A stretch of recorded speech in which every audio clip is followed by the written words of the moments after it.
Good afternoon, and welcome to another episode of Transforming Steps for Her, an ongoing conversation with the one and only Elaine Langford, missionary and visionary founder of the She Steps Forward nonprofit enterprise, containing, of course, She Steps Forward Ministries, as well as She Steps Forward International. And if you know Elaine, or even if you just know of Elaine, then you know what a singularly amazing woman she is. Our previous episode covered her recent trip to Africa. That's episode 2, of course. And if you haven't seen it yet, you should definitely go check that out after this one. It was a game changer for sure. I think people were wondering back then, how are they going to follow up that wonderful debut episode that was so interesting and mentally stimulating, not to mention visually powerful as well? And the answer to that question came in an episode arguably even more impressive than that first installment. So the pressure is on here for number 3, that's for sure. You think you're up to the challenge, Elaine? Absolutely. Excellent. I know we are on this end. So we got a lot of ground to cover. So let's just jump right in as we always do. First of all, a couple of things that I want to know. How do you define leadership? And who has been your biggest influence in developing that definition, and why? So leadership to me is just the ability to motivate people to action. John Maxwell, who of course is a huge influence for many of us in leadership, states it best. Leadership is influence, nothing more and nothing less. Very nice. Now, your organization works to provide faith-based leadership development. Tell us how you see leadership and faith blending together. Well, there's a couple of things that I would say. First, leadership takes faith. Hebrews 11:1 tells us that now faith is the substance of things hoped for and the evidence of things not seen. Leaders are vision casters who see the big picture and the goal that is to be obtained before anyone else sees it, before anything can be created or achieved. That creation or achievement must be visualized, and leaders who cast vision are using some level of faith to speak into existence what doesn't exist yet. Second, faith-based leadership is always based on biblical principles. God is the original leader. He provides a wide array of relationship principles for us to follow. They're our guide in how not only to lead others well, but how to create a leadership legacy that we can leave behind. For instance, everyone knows the golden rule of Matthew 7:12. Do unto others as you would have them do unto you. And we all know Jesus' expression of servant leadership in Mark 10:45. He tells us that he came not to be served, but to serve. As faith-based leaders, we do our very best to embody such teachings. Wow. Now let's talk a little more about the concept of servant leadership and what it looks like. So while Jesus modeled servant leadership for us, servant leadership was actually first coined by Robert Greenleaf, and he was a leader within AT&T for 40 years. He believed that one could be both a leader and a servant simultaneously, regardless of one's status or their calling. His work is among many leadership models reviewed and discussed in Christian circles today. Servant leadership, by Greenleaf's own definition, stands in opposition to modern views on leadership, including certain views within the religious community. He states the servant leader is servant first. It begins with that natural feeling that one wants to serve first. The conscious choice may bring one to aspire to lead.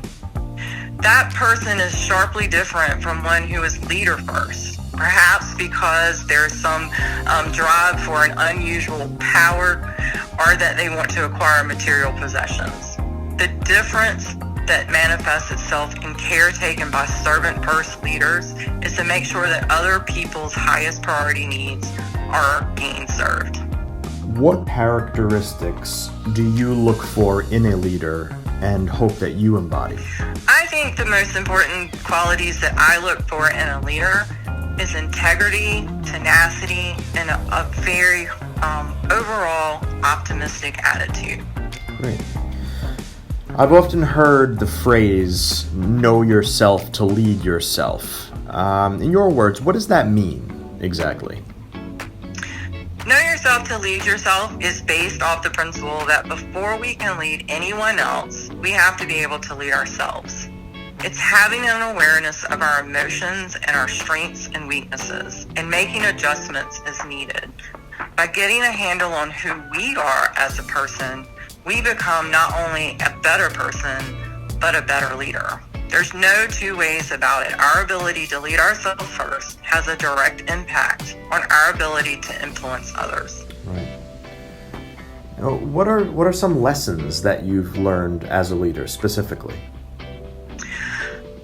When I think about leadership lessons, I think the first one would be that experience is necessary. Though leadership is a gift for many, learning to become the best leader you can be takes experience, and lifelong learners make the best leaders. Also, empowering others is the only way to grow a thriving team. No one ever micromanaged their way to developing a loyal, motivated team. Right. And lastly, failure is just part of the process.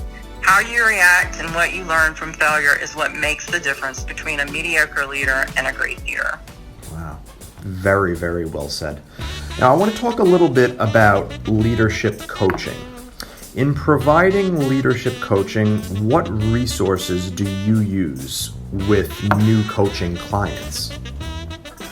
So practically speaking, I use a mixture of John Maxwell books and teachings, a variety of personality assessments that are out there, and a chosen selection of recommended readings. And for the woman who wants to really develop her personal faith a little further, there are 2 specific Bible studies I use that are written specifically for women.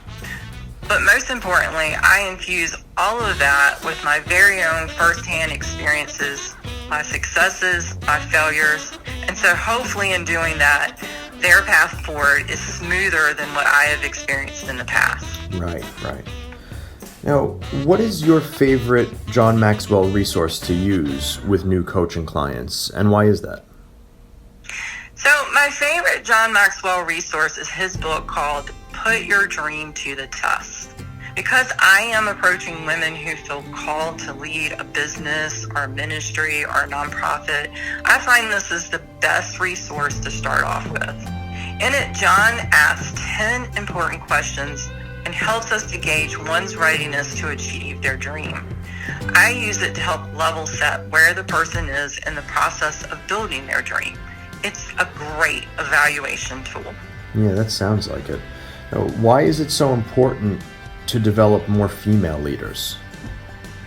So, because various social and even religious norms of the past have actually hampered the growth of women as leaders, women are a little behind pace with being properly developed as leaders. Yet women are the underpinning of our society and our faith systems. Yes. If they didn't show up, no one would show up. Yeah, exactly. The untapped potential of women leaders is enormous, but the gap is slowly closing. When everyone has their place at the table, it helps to properly identify community needs, and it helps to develop effective strategies that will improve the quality of life for everyone. This is why I'm so passionate about developing more faith-based female entrepreneurs. As this segment of the population grows, we are starting to see the needs of our communities positively impacted. Yeah, I couldn't agree more. I think you're right on the money with that. Now, to round out this episode, what advice do you have for faith-based female leaders attempting to start a business, ministry, nonprofit? I think the first thing I would tell females is to believe in yourself. The second thing is to absolutely know your why you're doing what it is that you want to do. Don't go it alone. And lastly, always invest in yourself through coaching, because the world needs what you have and they need it now.